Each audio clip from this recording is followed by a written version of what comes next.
Olá, amigos, que bom estar com vocês para mais um Ponto a Ponto, recebendo hoje o André Gaioso, nosso amigo de sempre. Eu estava com saudade, né? Eu estava comentando aqui, acho que a última vez que veio foi com o Grupo Escolha de Luz, né? Exatamente. Olá a todas e a todos que acompanham o programa. É uma grande alegria, Giane, e todos que fazem o programa Ponto a Ponto, nos reencontrarmos nesse momento.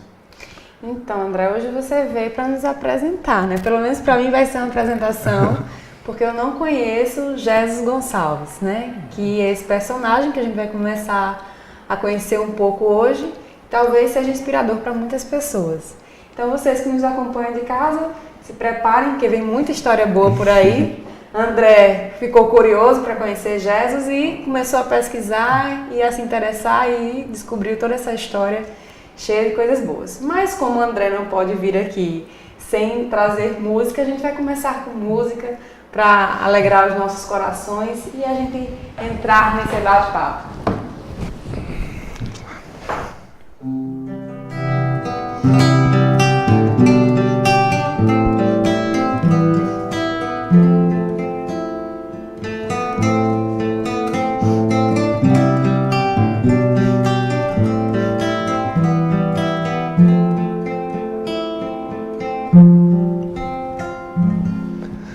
Jesus, no silêncio da prece, teus irmãos a ti pedem paz, para aliviar um pouco as aflições.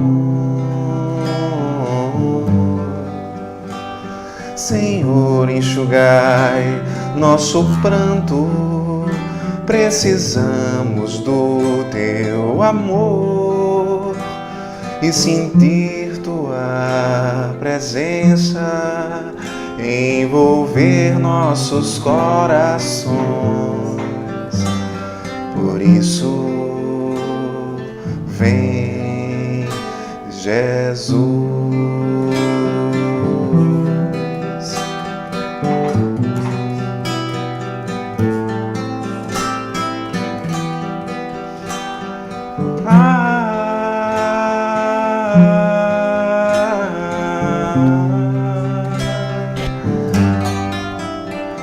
Jesus, no silêncio da prece, teus irmãos a ti pedem paz, para aliviar um pouco as aflições.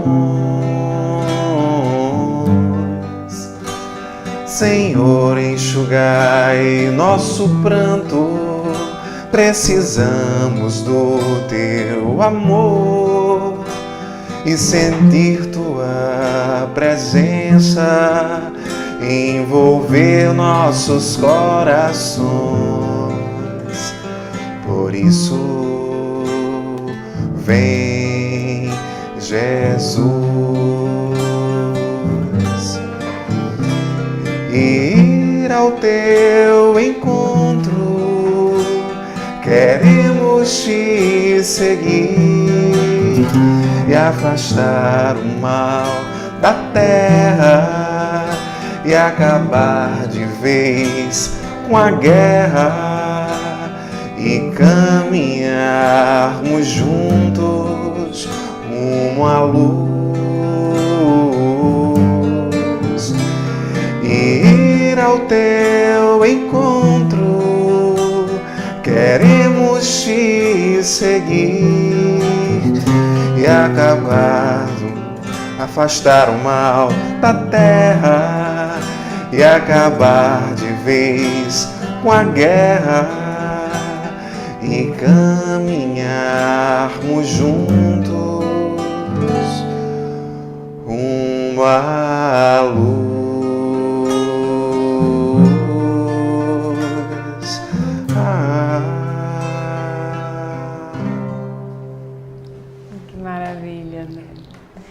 Então, vamos começar o nosso bate-papo. Então, como eu disse, vai ser uma apresentação desse personagem. Então, quem foi Jesus? Não é Jesus, é Jesus Gonçalves. Bem, pessoal, Jesus foi um espírito, assim, foi um cidadão brasileiro, né, nascido em 1902, em junho de 1902, no interior de São Paulo, uma cidade chamada Borebi, uma cidade muito pequena.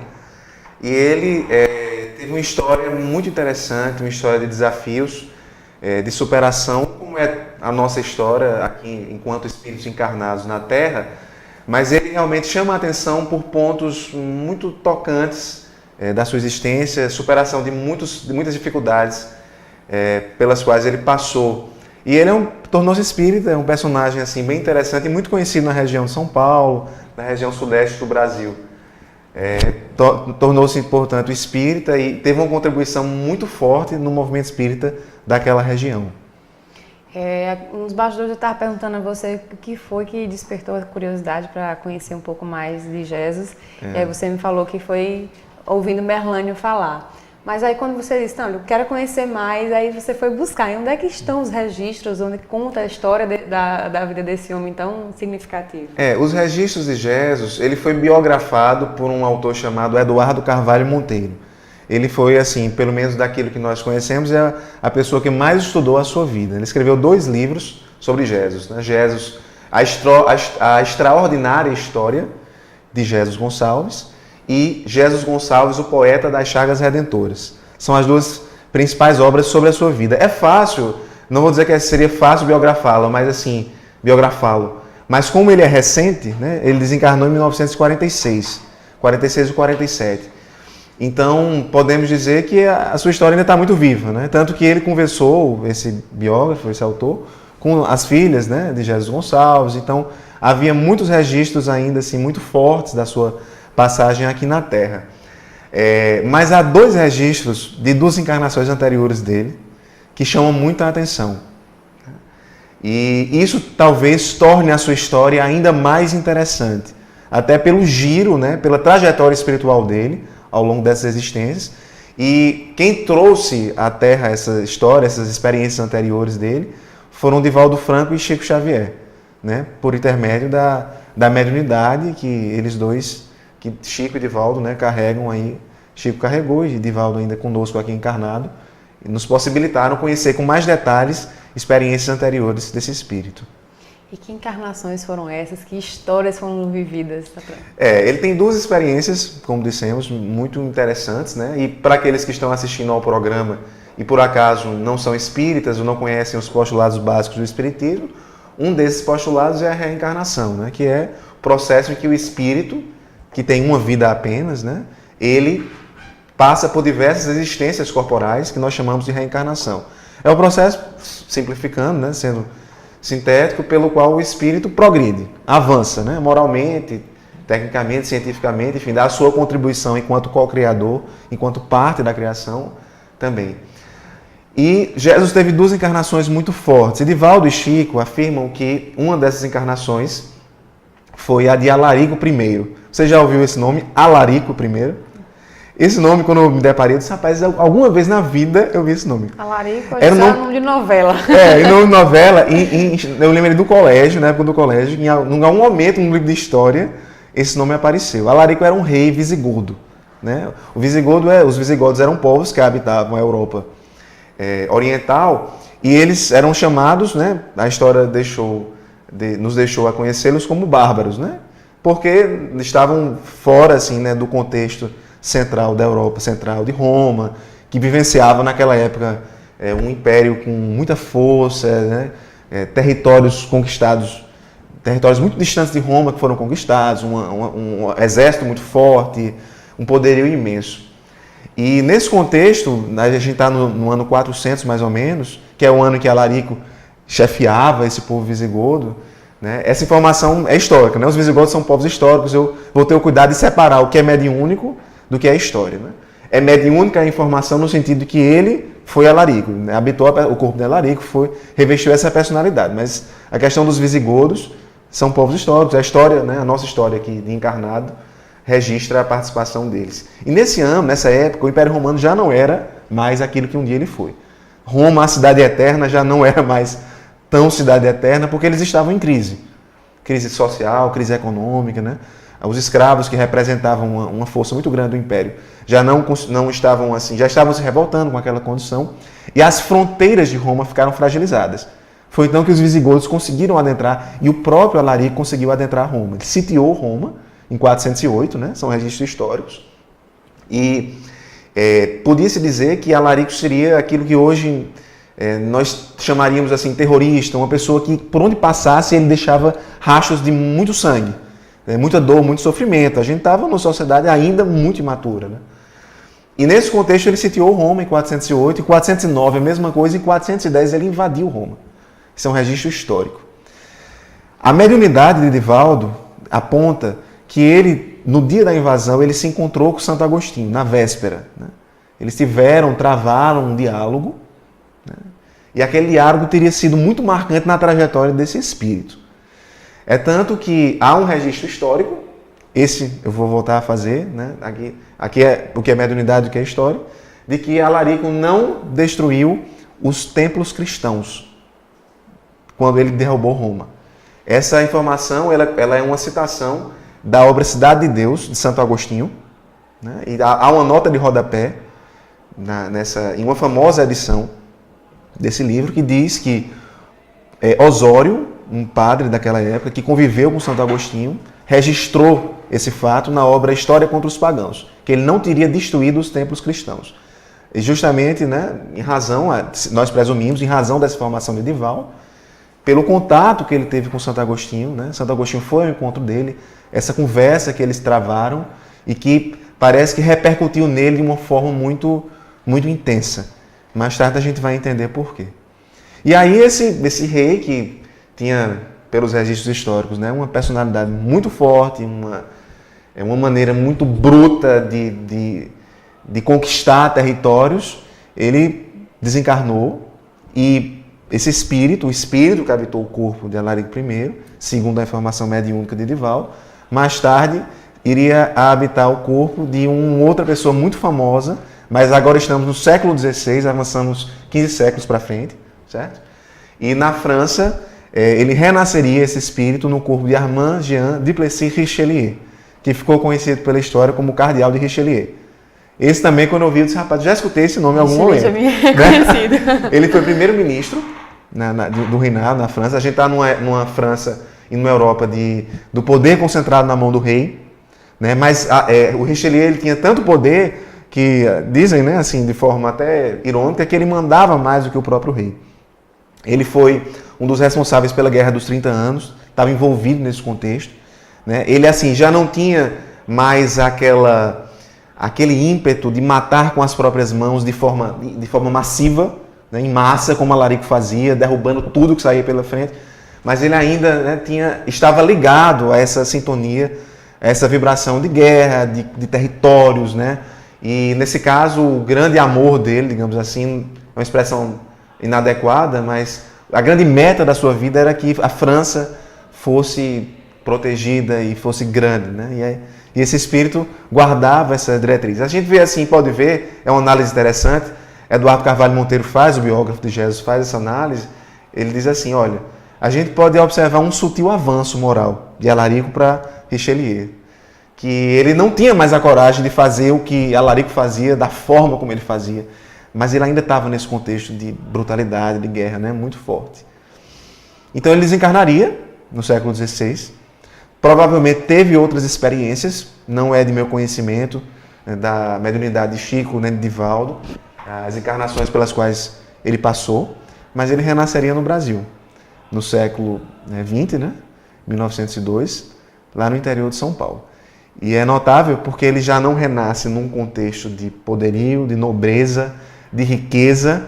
Ele renasce numa cidade muito pequena, na zona rural, filho de pais que eram muito simples, financeiramente eram pobres na forma da lei. E seria uma encarnação em que ele poderia rever muitos pontos da sua personalidade, da sua essência, né? E de repente, em alguns momentos da sua experiência, reencontrar-se com esse passado que foi tão forte na sua trajetória espiritual. Então, trazendo para essa minha vida, o que foi que tanto marcou essa história? Porque, como você diz, existe um registro de outras vidas que aí a gente vê a importância de se registrar e se contar pela evolução moral que você disse que foi registrada. Isso. Mas uma vez que alguém disse assim, não, eu acho que vale a pena biografar, contar a história, porque essa pessoa, ela fez alguma coisa que chamou a atenção, Sim. ela fez algo que a gente pode dizer, fez a diferença. Então, ela é uma história que merece ser contada. Então, o que foi que Jesus, né, agora como Jesus mesmo, fez que mereceu 2 livros logo? Veja, Jesus tem uma história em comum desde a infância. Aos 3 anos, a mãe dele desencarnou e aos 15, o pai. Então a gente está num Brasil ainda na zona rural, assim, um Brasil que tenha pouca tecnologia, né?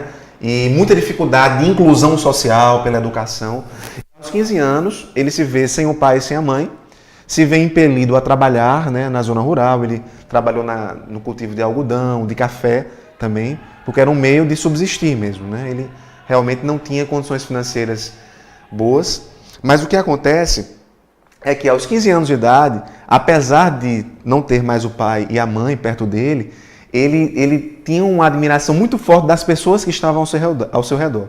Ele era admirado por essas pessoas, pelo seu caráter, pela sua energia, porque ele nunca se deixou abater, sempre procurou trabalhar. Por exemplo, ele poderia ter encontrado fugas pelo álcool, pela drogadição, pela criminalidade, pelo roubo, para sair da situação desfavorável em que ele se encontrava, mas ele não o fez. Então, aos 15 anos, mais do que isso, ele era admirado pela forma sábia como ele tinha de lidar com a vida. Então era comum, o biógrafo dele anota, que pessoas muito mais velhas do que ele, quando estavam passando por alguma necessidade, iam procurar Jesus. Jesus com 15 anos de idade. Para conversarem, aí o que é que você faria? Me ajuda, né? Me ajuda. E a situação se tornou assim, ele se tornou uma pessoa tão conhecida na região, o talento dele era tão grande, ele inclusive aprendeu a ler e a escrever praticamente sozinho, né? Que a cidade de Borebi ficou muito pequena para ele. Ele, como muitos faziam naquela época, ele foi tentar a vida na cidade grande.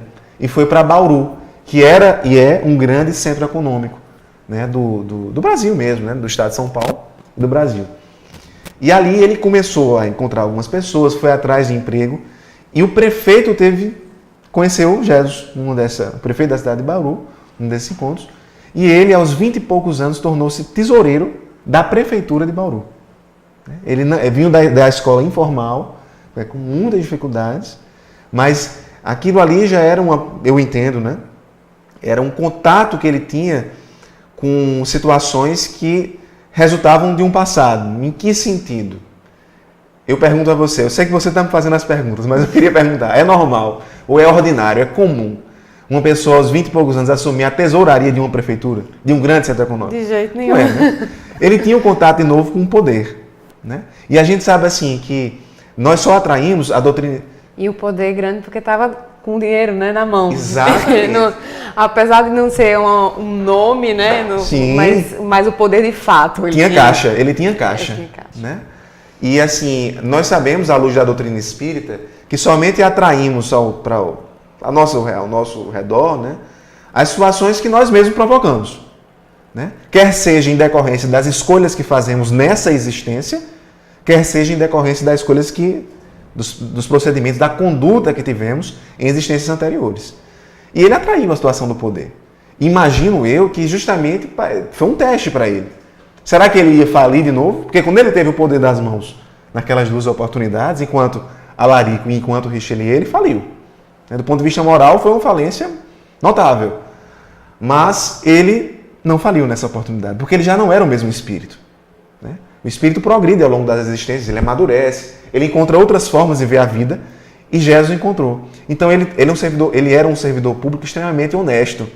E mais do que isso, ele trouxe à prefeitura da cidade um departamento de música, porque ele também tocava instrumento musical, ele tocava clarinete, instrumento de sopro, também autodidata.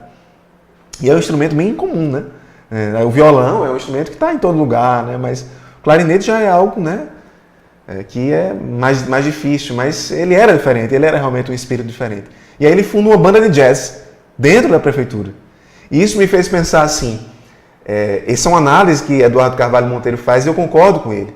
Às vezes a gente pensa que depois de uma experiência dolorosa, né, de uma experiência que nós provocamos a dor, de experiência em que nós erramos, que nós vacilamos na nossa trajetória, a gente necessariamente só vai poder se reerguer perante as leis de Deus por meio de situações dolorosas. Mas não é bem assim. A lei divina atua de formas que nós, na nossa pequenez moral, nas nossas limitações morais, a gente não consegue perceber. E ele recebia um instrumento nas mãos para pregar o belo, o bem, a arte. E agora, ao invés de levar a brutalidade, o sangue, né, o medo, o terror, o pânico, ele levava a beleza da arte nas mãos. Então ele realmente trazia uma diferença muito grande para o ambiente em que ele estava. E aí, nos seus 20 e poucos anos, ele iria se casar, nesse auge, né? Esse auge profissional, esse auge da vida social, digamos assim. Ele iria se casar, se apaixona por Teodomira. Ela já tinha 2 filhos. Ele se casa, se torna pai pelo coração dessas 2 crianças. E nos anos seguintes, ele tem 4 filhos com ela. Então a gente está aqui uns 20 e pouco, 28 anos de idade mais ou menos, 27 anos de idade de Jesus. Ele servidor público, bem sucedido, bem quisto, músico, pai, marido, né? Pai de 6 filhos. Né? Era o auge assim, da vida dele, ele estava muito feliz nesse momento, assim, muito alegre. Mas aí algo iria lhe mostrar que a sua encarnação era a encarnação de desafios. Porque aos 28, 29 anos de idade, sua esposa desencarna. Ela tem uma doença e ela desencarna. E aí Jesus se vê sozinho, com 6 crianças, numa época em que o homem ia para o mercado de trabalho, a mulher era responsável por gerenciar a parte doméstica, e ele se vê numa situação muito difícil por esse motivo, mas como se não bastasse, ele percebe que na sua pele, no seu braço direito, começam a aparecer umas manchas meio esquisitas, umas manchas que não conseguiam diferenciar o que era gelado do que era quente. Alguns carocinhos, né, uns tumores, pequenos tumores vão aparecendo no seu ouvido, e ele percebe que tem algo errado no seu organismo. Né? Procura um médico, e o diagnóstico que ele esperava era o diagnóstico que o médico deu. O médico fala para ele, né, seu Jesus, eu vou ter que ser sincero para o senhor, a partir de agora o senhor vai ter que obedecer as normas que tutelam a sua questão, porque o senhor tem hanseníase, que à época era uma doença conhecida como lepra. Né? É uma doença que tem registros muito antigos, inclusive na própria Bíblia. Né? No livro sagrado dos judeus, na Bíblia dos judeus, né? Essa doença já é descrita. E aquilo ali foi um baque muito grande para Jesus, porque ele já tinha enfrentado a orfandade do pai e da mãe, muito jovem, a viuvez da mulher e agora a própria doença do corpo físico. E a gente pode fazer aqui uma reflexão em cima disso. Por que Jesus atraía isso? Por que Jesus atraiu esse contexto? Né? Se nós observarmos as suas existências anteriores enquanto alguém que procedeu a guerras, nós imaginamos quantas mulheres, né, Jesus não deixou sem marido, marido sem mulheres, pais sem filhos. Né? Então ele retornava, ele atraía novamente esse contexto, né, para perto dele.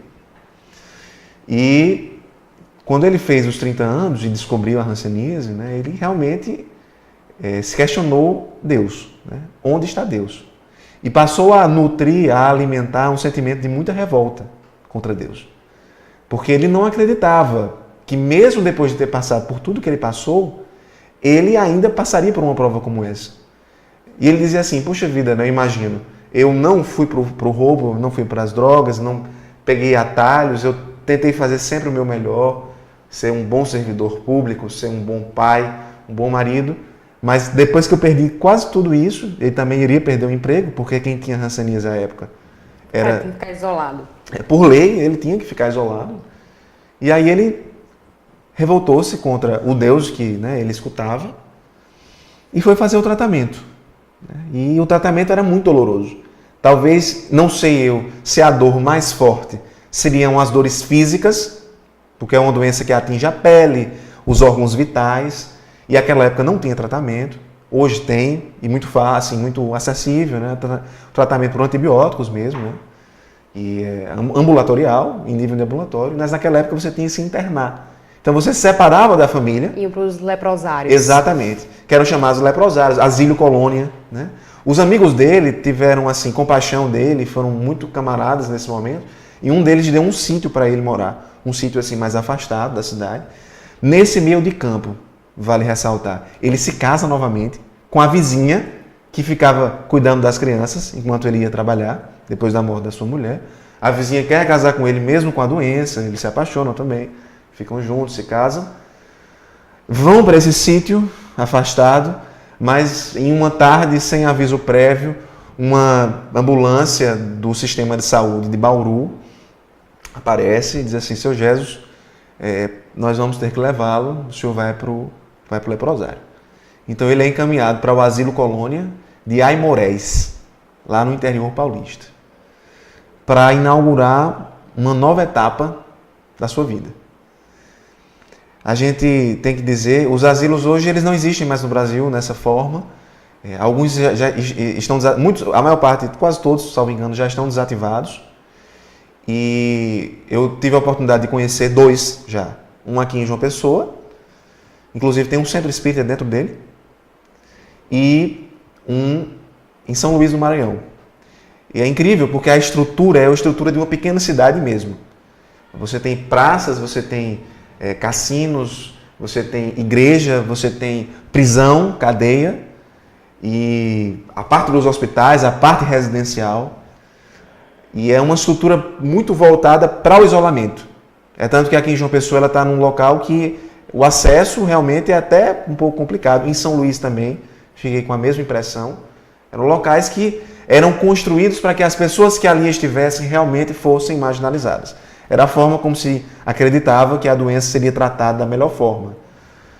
E então Jesus entra lá no asilo colônia. Posso continuar? Pode continuar. Então vamos.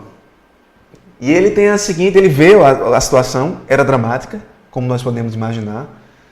Ali você tinha uma situação muito dolorosa, parentes separados, né?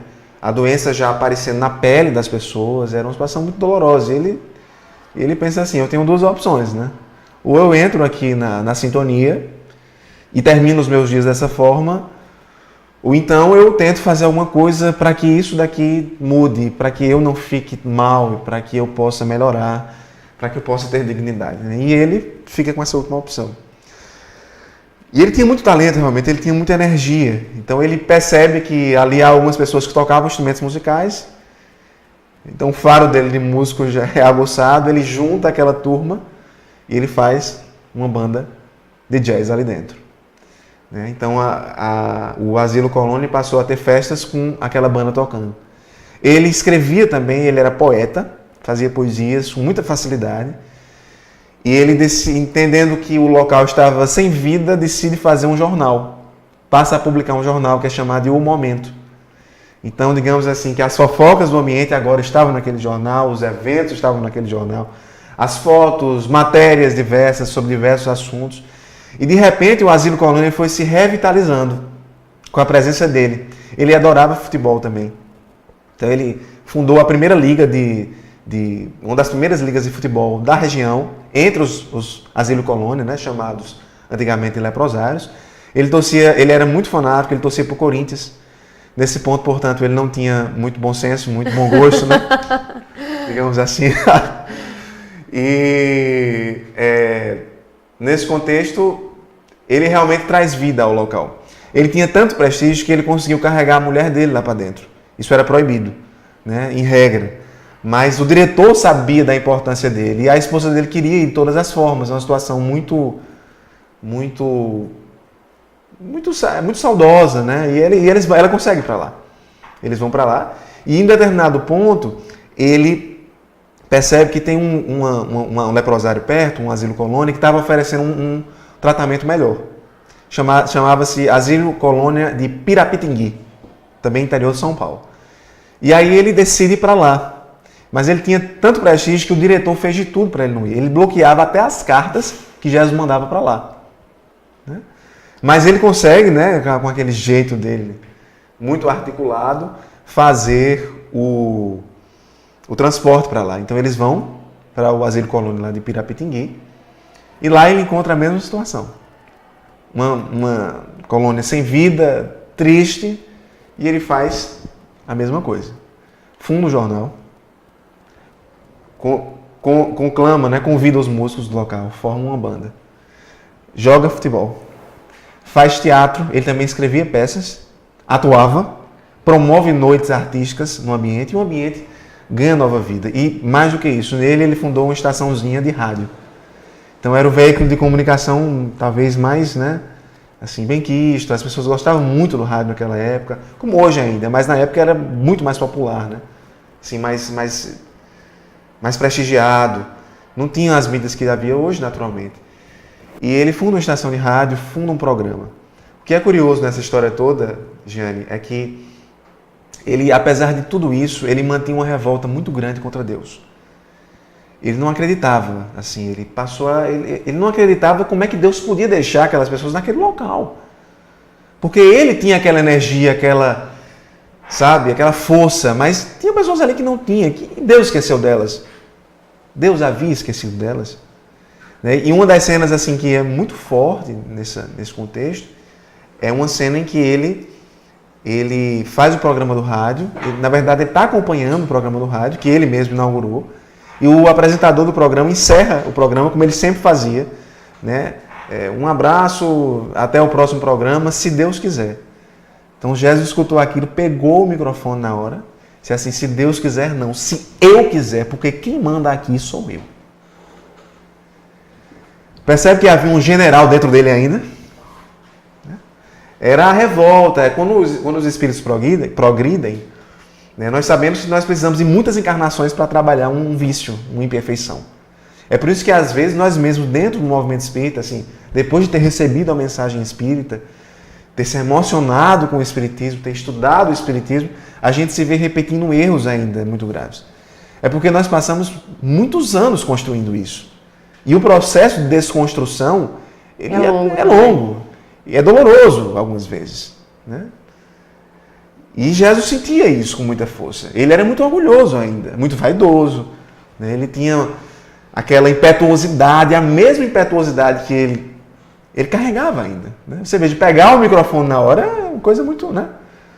E falar, cortar o cara na hora, e o cara na maior boa intenção do mundo, né?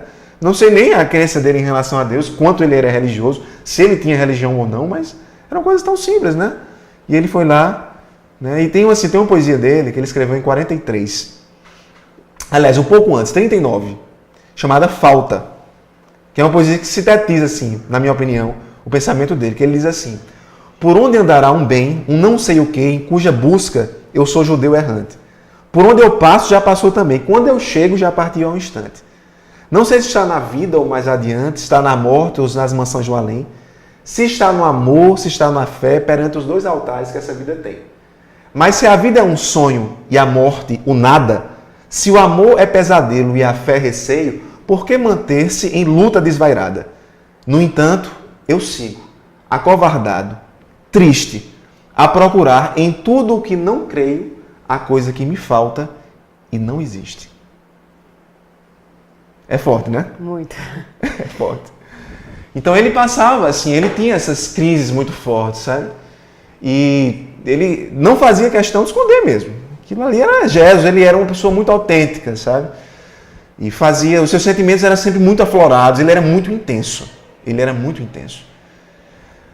Mas a sua vida ainda iria lhe proporcionar muitos desafios. Posso continuar? Calma, antes de você continuar, eu queria que você cantasse mais uma música e aí a gente vai passar para mais um pouquinho da vida de Jesus. Então vamos lá.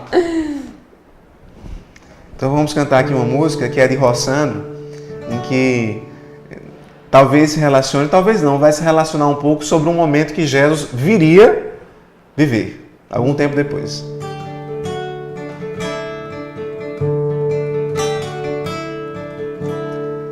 Eu vejo a tua luz em cada recanto deste mundo. Eu acredito que estarás sempre presente em nossas vidas. Mesmo quando vejo chagas em minhas mãos, eu sinto tua presença acalmar meu coração. Não importa em que parte do mundo estejamos, não importa por que nome te chamemos, pois é sempre tu que nos atende, nos socorre. És a luz que resplandece em cada canto do meu ser.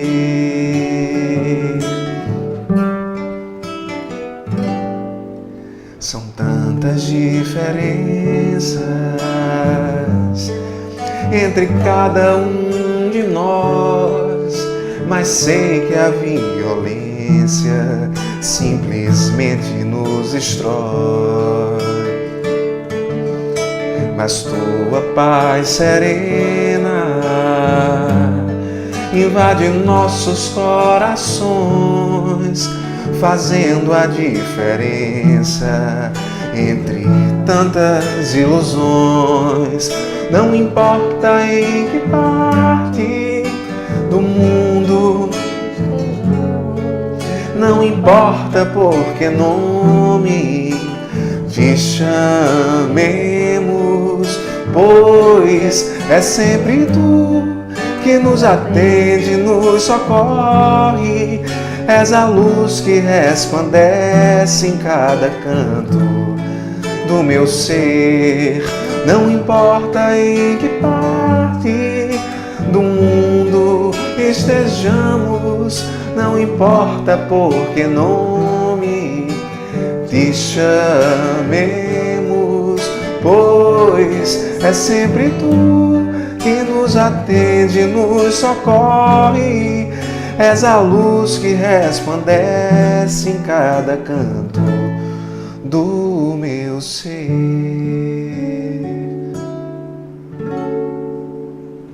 Outra música muito linda. E com certeza casou muito com esse momento aí que a gente está conversando. Pois é. Desse homem que ainda não tinha encontrado esse Deus que está em todas as partes, isso, né? É. Ele estava ainda questionando onde está Deus. Estava. E aí eu quero que você agora conte qual foi o momento que ele descobriu onde estava Deus e aí em que momento também a doutrina surgiu para ele. Pronto, esse momento ele foi antecedido por um fato também doloroso, que foi a desencarnação da sua esposa. A sua segunda esposa, ele desencarnou dentro do Asilo Colônia, apesar de que, curiosamente, ela não desencarnou com hanseníase. Ela desencarnou de um outro problema de saúde, problema no útero. E nesse contexto, ele, na hora do velório, esse fato marcaria muito as noções que ele teria sobre o espiritismo. Né? No momento do velório da esposa, dentro da colônia, uma pessoa grita, uma mulher grita, dizendo que estava vendo a mulher, o espírito dela. Então Jesus pede para que ela se cale, porque ele não acreditava naquilo, mas a mulher fica muito atônita na situação, né? Muito assustada com aquilo, e aí vinham algumas pessoas, fizeram um movimento com as mãos, deram uma água e a mulher se acalmou. Eram pessoas que já vinham praticando, né, o espiritismo, conheciam o espiritismo, o passe magnético, a água fluidificada, né, que são práticas que a gente tem com muita... uma prática muito comum no nosso movimento. E ele então viu aquela cena, se assustou, não sei se assustou mais com a mulher gritando, dizendo que o espírito da mulher estava ali, do que com aquele movimento das mãos e água fluidificada que foram capazes de acalmar a mulher. Então aquela cena aconteceu, ele foi convidado para ir no outro dia para uma reunião mediúnica que já acontecia no local, o espiritismo já havia adentrado aquele momento, porque a sua esposa provavelmente queria conversar com ele. Ele relutou muito, ele não acreditava naquilo, mas ele disse, vai, vamos ver no que é que dá. E na reunião mediúnica, uma médium recebeu o espírito daquela esposa, e a sua esposa comunicou-se por ele, pela médium, dizendo o seguinte, velho, não duvides mais, Deus existe. Aquilo chocou muito Jesus, não exatamente pelo conteúdo, mas pela voz da mulher. Porque a médium parecia... passou aquela fala com uma voz muito parecida realmente com a sua esposa, que havia desencarnado. Nesse momento, quando eu estava conhecendo a vida dele, eu disse, pronto, aqui eu acho que agora vai. Agora ele vai. Ele não cedeu. ele não acreditou. Ele achou que era algo fantasioso, uma farsa, né? Enfim. Eu me recordo que Allan Kardec, na obra O que é o Espiritismo, ele tem um capítulo em que ele vai falar assim: não basta que os incrédulos vejam para acreditar. E ele fala que muitas vezes os nossos pré-conceitos impedem que estejamos abertos a novos conhecimentos, a novas práticas, né? Muitas vezes as pessoas que não acreditam na comunicabilidade dos espíritos o fazem sob o argumento de que se eles realmente existissem, aparecessem, pudessem se comunicar, eu poderia dizer: apareça espírito aqui agora, e o espírito apareceria. E Kardec faz uma crítica em relação a isso, um comentário dizendo assim: olha, os espíritos eles têm vontade própria. A ciência espírita é diferente em razão disso.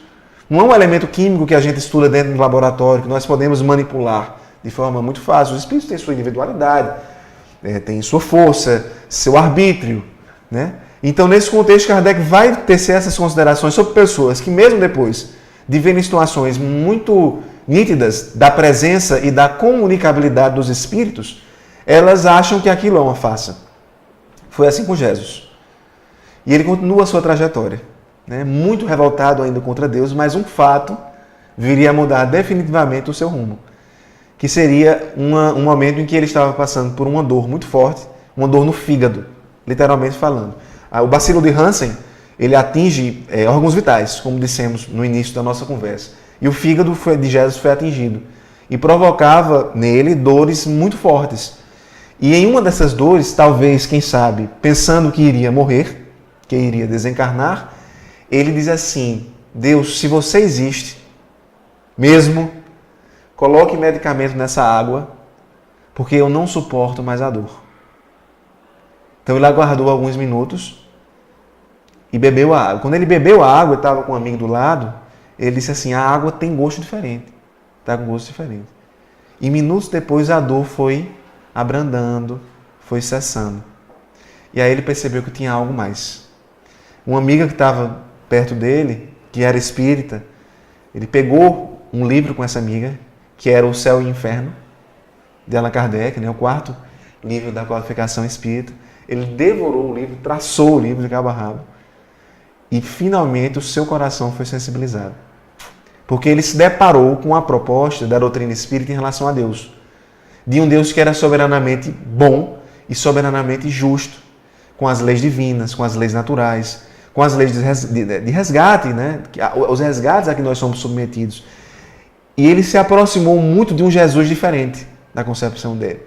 Era um Jesus em que ele pôde compreender que a sua mensagem, especialmente a do Sermão do Monte, a das Bem-aventuranças, ela fazia sentido. Porque Deus, nosso Pai, Pai de Jesus, ele não coloca em nossos ombros um fardo mais pesado do que aquele que nós podemos suportar. E ele passou a compreender que se ele passava por aquela circunstância e ele não encontrava as justificativas naquela experiência, se ele voltasse a um passado mais distante, ainda que de forma inconsciente, ou seja, ainda que aquela informação estivesse registrada lá no fundo da sua alma, nos seus registros mais profundos, mais íntimos, ele ia entender que a justiça de Deus jamais permitiria que ele passasse por aquilo sem uma causa. E ele então robustece essa fé, essa convicção, e passa a estudar o Espiritismo com muita força. E agora, Eugênio, interessante que a mesma força que ele tinha para a poesia, para a arte, né, para fundar jornais, estações de rádio, ele começou a direcionar para o movimento espírita. Então, a casa dele, que era antes o lugar onde as pessoas se encontravam para beber, para as festas do local, virou a casa de estudo do Evangelho segundo o Espiritismo. Um ambiente apertado, mas que passou a ser um facho de luz na cidade. Naquela cidade, no asilo, né? No leprosário, no asilo Colônia. Ele fica apaixonado pelo Espiritismo, por aquela proposta. Ele reúne alguns amigos, a casa dele ficou muito pequena e eles começaram a fazer a reunião no cassino do local. Veja só, a gente tem centros espíritas hoje, né, tão organizados, mas naquela época a situação era tão difícil lá dentro que ele foi para o cassino.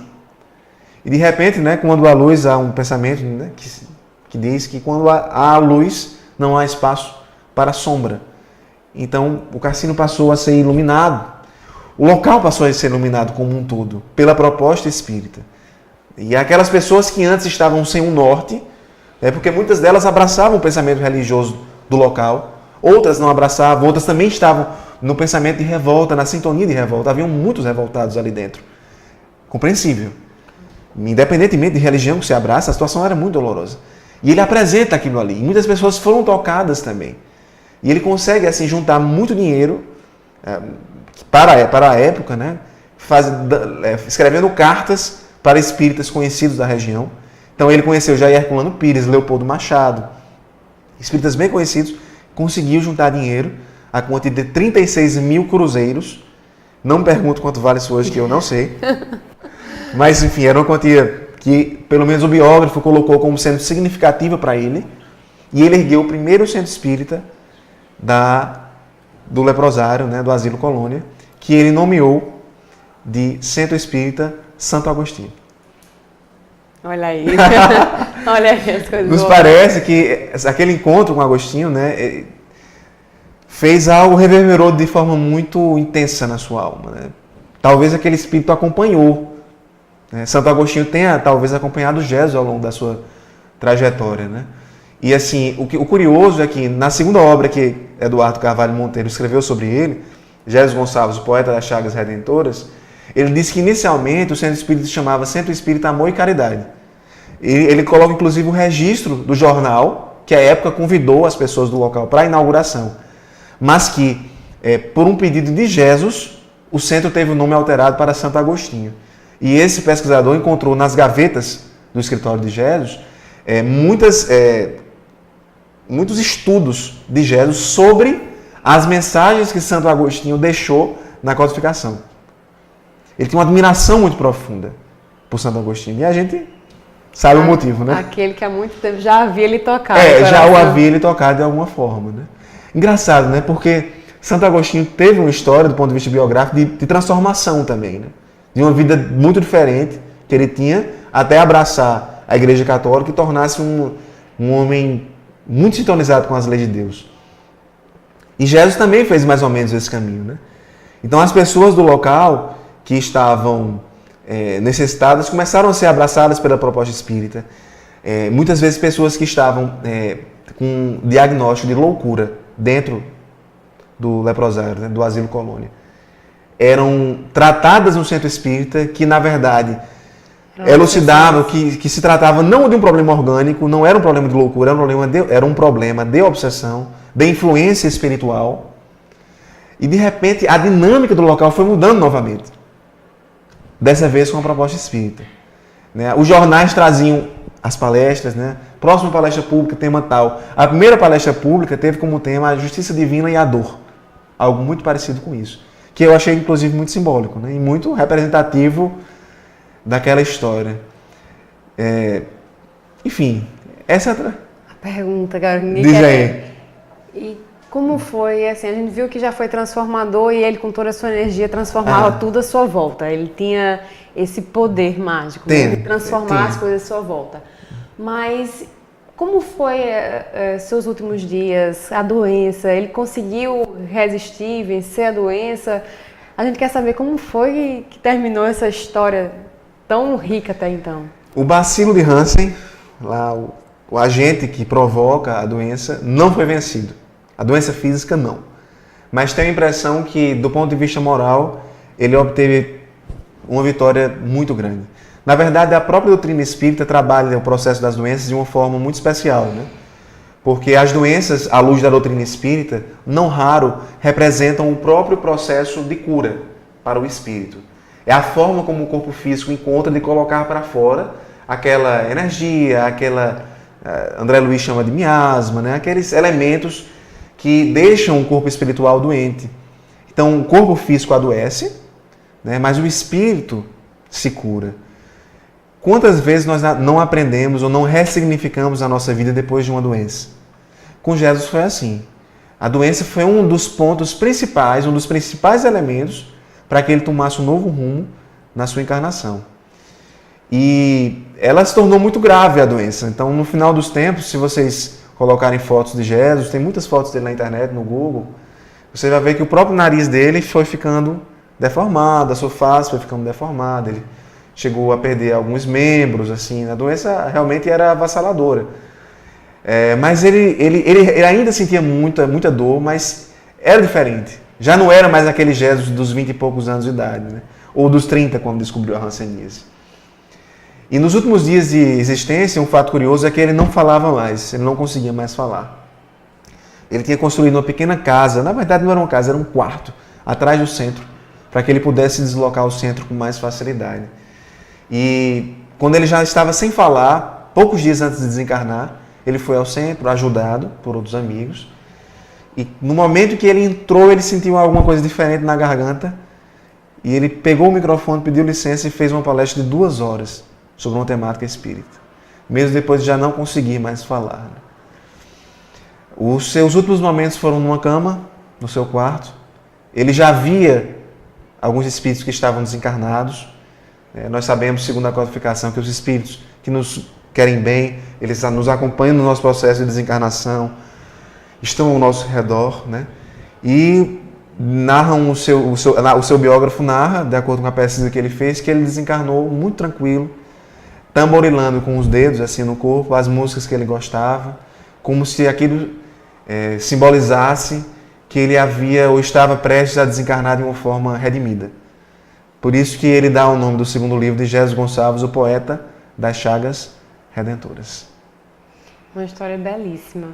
Aí agora eu lhe pergunto, em que momento, né, essa história de Jesus chega para Chico e para Divaldo? Como é que começa essa relação entre os três? Divaldo conheceu Jesus depois que Jesus desencarnou. Quando Jesus apareceu para ele achava que era um obsessor, porque ele estava aparecendo com a forma da hanseníase.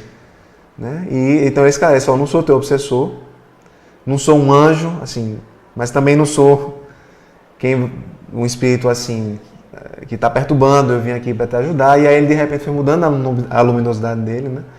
Assim, a forma do perispírito dele, a forma como ele se apresentava. E ele falou para Divaldo que eles já se conheciam de existências anteriores, é um espírito muito ligado a Divaldo Franco.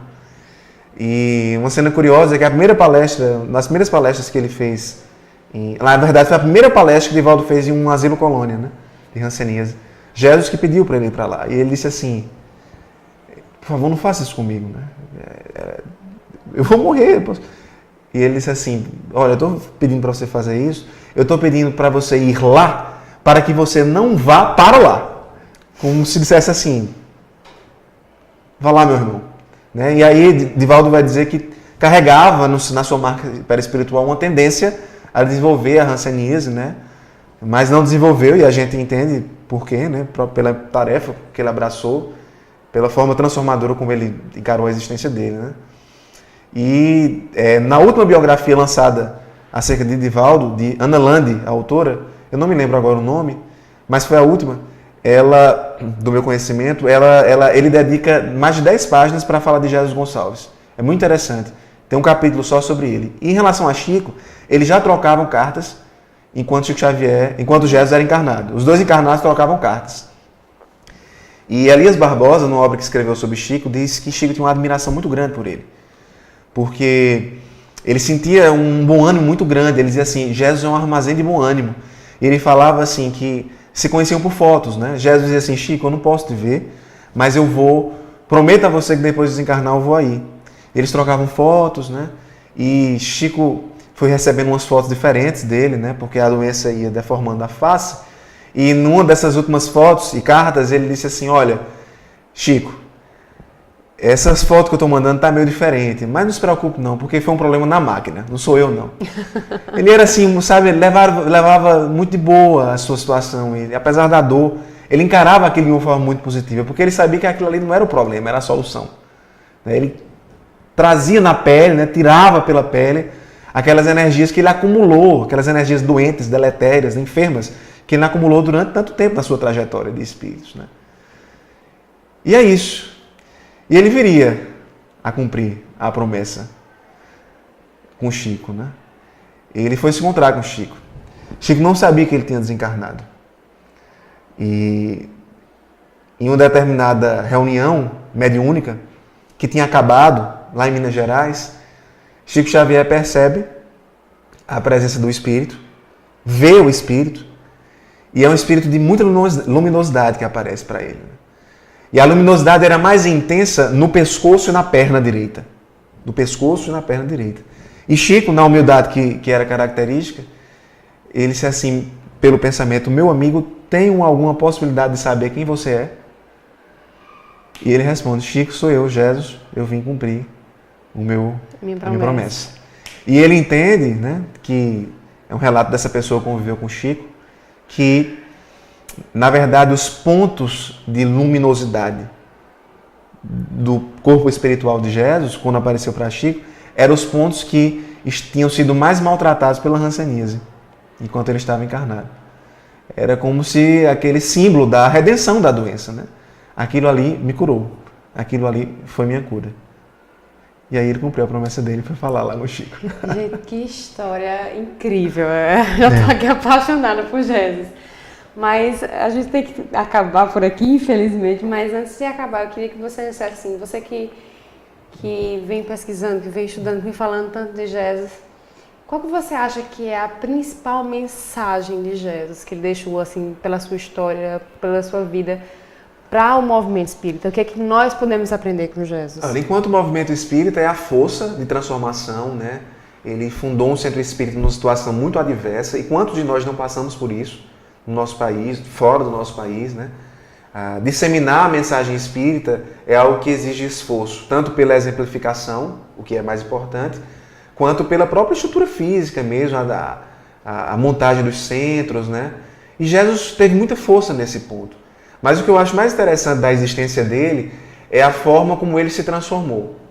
Eu me lembro que Mateus, evangelista, registra que Jesus um dia comia com publicanos e pecadores, com pessoas que não eram muito mal vistas na sociedade dele, e perguntam para ele, né? Os fariseus perguntam, né? Mas teu mestre come com publicanos, com pecadores, e ele se antecipa a resposta do discípulo que estava lá na hora com ele e diz assim, olha, eu não vim para aqueles que têm saúde, né? Eu vim para aqueles que precisam de remédios, né? E a mensagem do Evangelho é muito profunda nesse sentido. Porque eu penso, se Jesus conseguiu, e aí nós estamos falando, lembremos, é Alarico, nós estamos falando de Richelieu, quem não consegue? A nossa fatalidade é o bem, né? Pensamento atribuído a Joana de Ângeles, espírito. E por mais que estejamos em um manancial de dificuldades, nós estamos em tempos de transição planetária, todas as pessoas que nós vemos ainda sintonizadas com o mal, elas também vão chegar. Jesus chegou. Jesus estava numa sintonia abraçado, né, de frente com o mal, enquanto Alarico, enquanto Richelieu. Mas ele voltou à sua energia, aquela mesma energia, era a mesma, ele se transformou. Ao invés de direcionar para a guerra, para a conquista do território, para a vaidade, para o poder, ele direcionou para outro canto, para o bem. E essa é a nossa luta, é o nosso trabalho. E para mim, a maior mensagem que Jesus deixou para o movimento espírita, para todos nós, independentemente de sermos espíritas ou não, a mensagem de transformação. Vale a pena acreditar que todos nós podemos ser pessoas melhores, apesar das nossas limitações. Apesar de quem somos, né? Apesar de quem estamos. Estamos, o melhor. Então, André, muito obrigada por mais essa participação, nos ter apresentado essa história belíssima. Com certeza agora, eu acho que muita gente vai começar a pesquisar mais sobre Jesus e deve ter uma infinidade de tantas outras histórias, né, desse homem que, com certeza, como a gente estava conversando, marcou muito, né? Essa energia dele transformadora deve ter deixado muitas marcas nas vidas das pessoas e tem que ser louvado, tem que fazer muitas biografias, a gente tem que ouvir mais essas histórias para que a gente se inspire. Mas, mais uma vez, eu vou pedir música para a gente encerrar com música. Claro. E acalentar nossos corações agora. Vamos lá. Eu queria tocar A Tua Palavra, de Merlânio, e é uma música que diz respeito à própria história de Jesus, né? Talvez ao momento em que ele encontrou a proposta espírita, né? Que coincide no que diz respeito à parte moral com a própria mensagem de Jesus.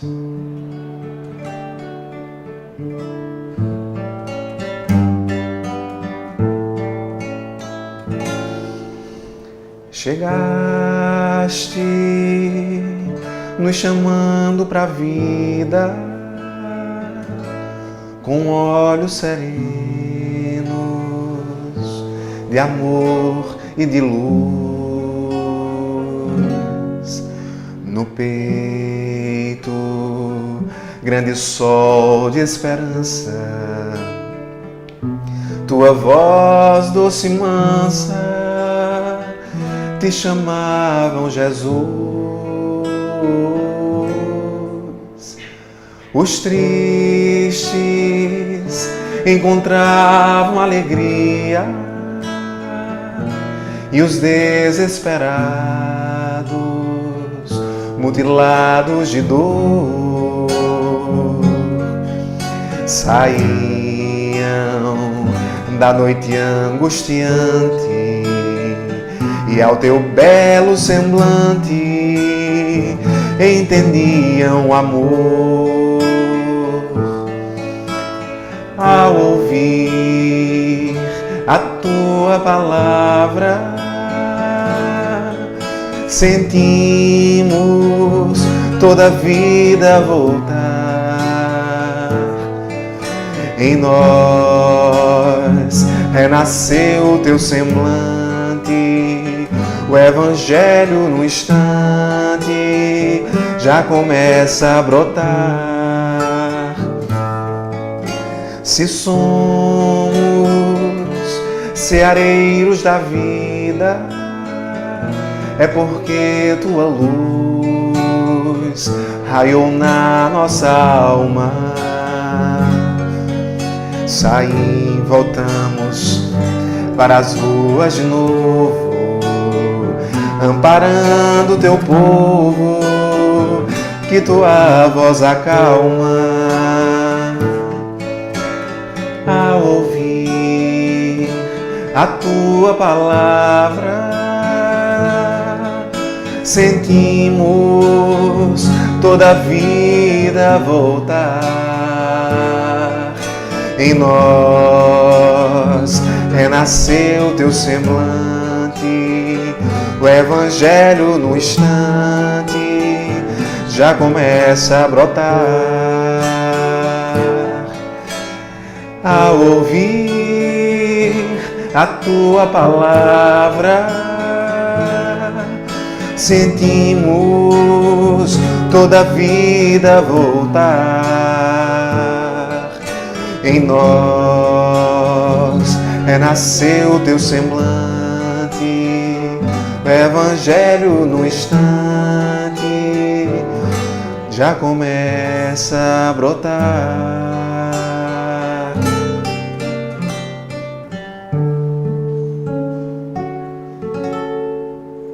Obrigada mais uma vez, meu amigo.